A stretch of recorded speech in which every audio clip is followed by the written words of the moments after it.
Bonjour à tous. Aujourd'hui, je souhaitais revenir vers vous suite à ma première vidéo où j'abordais le sujet de la récession qui nous attend à la sortie du confinement. Depuis, cette crise qui nous attend et cette récession a été annoncée et confirmée par notre ministre des Finances qui récemment s'est réuni avec les différents pays d'Europe, en visioconférence bien entendu, pour pouvoir discuter et négocier comment est-ce que cette crise et comment est-ce que cet investissement, cette crise va être gérée par les différents pays d'Europe et comment étaler la dette, comment la répartir. Il y a évidemment énormément de désaccords, ça a été apparemment une réunion compliquée. On ne va pas rentrer dans ce détail, mais ce n'est pas surprenant puisque l'Europe est construite sur une Europe économique et non pas humaine. Donc quand il va s'agir évidemment de répartir la dette ou d'équilibrer les choses de façon à ce que tout le monde puisse aider l'autre, les ententes sont un petit peu différentes puisque les pays sont endettés d'une façon différente. Quand on regarde l'Allemagne par rapport à la France par exemple, l'endettement au niveau du PIB est très différent. Donc on a aujourd'hui un vrai défi à relever. Et encore une fois, ce que je disais la dernière fois, c'est que l'aberration serait de maintenir cette dette et de la faire peser sur plusieurs générations qui vont arriver, puisqu'elle est totalement inabsorbable, elle est colossale, et donc chacun d'entre nous va devoir rembourser cette dette, puisque au jour d'aujourd'hui, il ne s'agit pas de nous en faire cadeau, et je dirais malheureusement. Pourquoi ne pas faire en sorte que cette dette soit effacée, puisque encore une fois, ce ne sont que des chiffres que l'on rajoute sur des ordinateurs, et au niveau européen, et comme au niveau mondial d'ailleurs, mais parlons de l'Europe pour l'instant, tous les pays étant touchés, il faut vraiment faire quelque chose pour que cette dette soit effacée, qu'elle ne pèse pas sur les générations à venir et sur la nôtre, et que la récession ne soit pas aussi forte et aussi impactante qu'on nous l'annonce. Déjà sur l'aspect économique, ça va être très compliqué, puisque énormément d'entreprises, évidemment, souffrent déjà de cette récession, et en souffriront encore plus dans l'avenir, puisque des entreprises, malheureusement, vont être obligées d'arrêter leur activité, et c'est ça aussi qui va faire la récession. Alors, je voulais revenir aussi sur ce sujet, parce que ça, c'est un constat. Mais est-ce qu'il est possible de faire autrement ?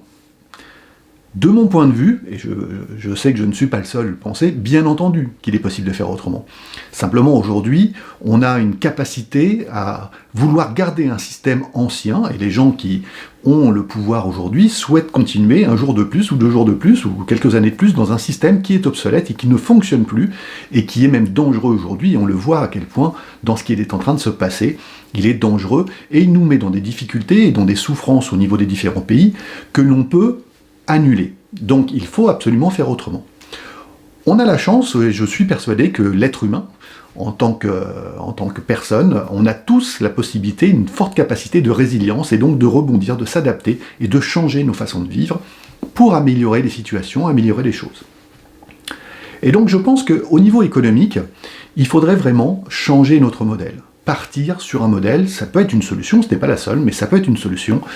et c'est une solution intéressante, d'aller plutôt sur une économie solidaire et sociale.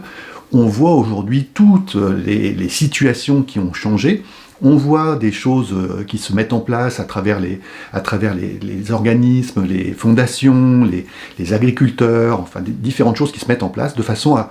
aider la population à se nourrir, à vivre différemment. Si on regarde l'aspect des agriculteurs, il est complètement inconcevable aujourd'hui que des agriculteurs ne vivent que sous perfusion des subventions européennes, alors que leur métier au quotidien, c'est de nourrir la population et de faire en sorte que chacun d'entre nous puisse avoir une nourriture dans son assiette. On ne va pas parler de l'aspect sain de cette nourriture, mais de plus en plus souhaiteraient aller vers l'aspect, par exemple, bio. On leur donne des subventions pour qu'ils puissent, et ils vivent mieux d'ailleurs quand ils y vont. Simplement, pour que les choses puissent se faire, il va falloir qu'on change aussi nos habitudes et nos caprices, au niveau alimentation par exemple, en arrêtant de consommer des choses qui viennent de l'autre bout de la planète, ou en voulant manger des tomates ou des fraises en plein hiver ou en automne, alors que c'est pas du tout la saison, et pour pouvoir avoir ces fruits, ces légumes que l'on veut à n'importe quelle saison toute l'année, eh bien ça consomme une énergie folle, ça consomme énormément de polluants, de pesticides. On importe des choses qui ont la couleur et l'apparence des fruits ou des légumes ou des fraises, mais qui sont bourrés de pesticides et qui n'ont pas grand-chose à voir avec le fruit d'origine. Donc il faut vraiment qu'on change ses habitudes. On a vraiment une action personnelle à faire et individuelle à faire pour pouvoir changer les choses. Je reste intimement persuadé que la majorité d'entre nous, la majorité d'entre vous, ont envie de changer ça. Et il faut qu'on rentre dans cet état d'esprit de se dire « je dois absolument être en alignement avec moi-même », c'est-à-dire être congruent, ce que l'on appelle la congruence, c'est-à-dire penser, dire et agir de la même façon, c'est-à-dire être aligné avec ce que l'on fait. Bien souvent, aujourd'hui, on constate des grosses différences entre ce que les gens pensent, ce que les gens disent. On vivrait déjà dans un monde merveilleux à travers toutes les paroles magnifiques qui sont prononcées, et ce que l'on fait dans le concret, dans la vie de tous les jours. On constate ça, qu'il y a des grosses différences, que ce soit dans le travail, dans la politique, dans la vie de tous les jours, c'est une vraie différence. Et le travail que l'on a à faire sur soi, déjà, pour que les choses changent à grande échelle, eh bien, commençons à travailler sur nous, et là, à ce moment-là, on arrivera à faire quelque chose de positif, de constructif et de durable, dans le respect des autres, dans le respect de la planète, dans le respect de nous-mêmes, puisque tout ça nous reviendra évidemment à titre personnel. Donc l'économie solidaire et sociale, c'est penser plus aux autres, c'est penser plus local, c'est consommer d'une meilleure façon, manger moins mais manger de meilleure qualité, respecter la nature, respecter les animaux.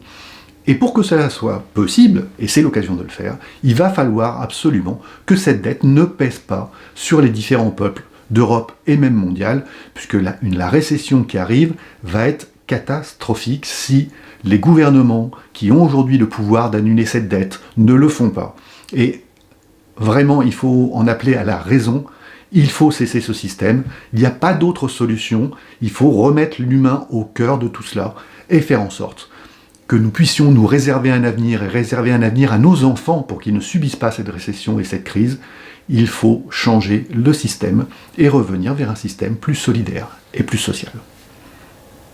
Je vous souhaite le meilleur, prenez soin de vous, restez chez vous. Merci encore à tous ceux qui œuvrent pour que tout se passe bien actuellement, dans tous les corps d'activité, dans tous les domaines, évidemment les soignants et tous les autres. Je vous dis à très bientôt, j'ai hâte de vous retrouver.